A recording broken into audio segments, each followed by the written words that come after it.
छोटी अवा सिर्फ 3 साल की थी, लेकिन उसका दिल पहले ही सबसे शुद्ध प्रेम को पहचान चुका था। उसकी सुनहरी रिट्रीवर डेजी।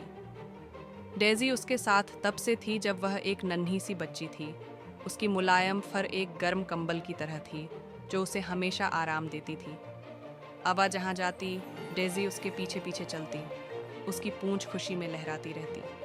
वे सब कुछ साथ में करती, सुबह की हंसी, दोपहर की झपकी और बगीचे में ढेर सारी शरारतें। डेजी अवा का पहला शब्द थी, उसकी पहली सबसे अच्छी दोस्त और इस बड़ी दुनिया में उसकी नन्ही संरक्षक। लेकिन एक दिन सब कुछ बदल गया। वह एक हवा से भरा शरद ऋतु का दिन था, जब डेजी अचानक गायब हो गई। घर का दरवाज़ा खुला रह गया था और किसी के ध्यान देने से पहले ही वह बाहर चली गई थी। शुरुआत में अवा को समझ नहीं आया।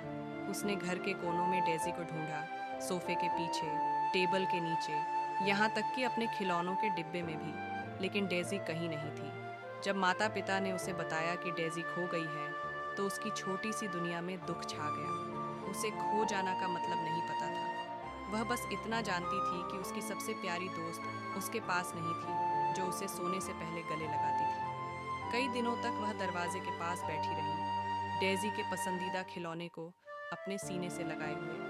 वह खिड़की से बाहर देखती, उसकी नन्ही सांसें शीशे पर धुंध जमा देती, इस उम्मीद में कि डेजी वापस दौड़ती हुई आएगी। उसके माता पिता ने पूरा मोहल्ला छान मारा, इश्तेहार लगाए, पड़ोसियों से पूछा, लेकिन डेजी का कोई पता नहीं चला।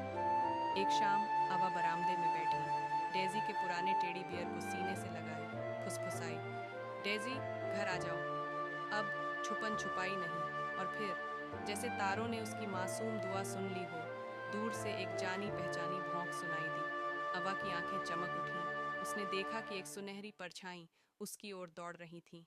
डेजी! वह खुशी से चिल्लाई। डेजी पूरी ताकत से अवा की बाहों में आ गई। उसकी फर गंदी थी, उसके पंजे मिट्टी से सने थे, लेकिन उसका दिल अब भी वहीं था, प्यार से भरा हुआ। उसने अवा के गालों को चाटा, जिससे उसकी हंसी और खुशी के आंसू एक साथ बह निकले। अवा के माता पिता दौड़कर आए और दोनों को गले लगा लिया, राहत की सांस लेते हुए। बाद में उन्हें पता चला कि डेजी को एक दयालु पड़ोसी ने संभाल कर रखा था, जब तक कि उसने गुमशुदगी के पोस्टर नहीं देखे। उस रात अवा ने डेजी को कसकर गले लगाया। उसकी नन्ही उंगलियां उसकी मुलायम फर में उलझ गईं। उसने धीरे से फुसफुसाया, अब और छुपना नहीं, ठीक है?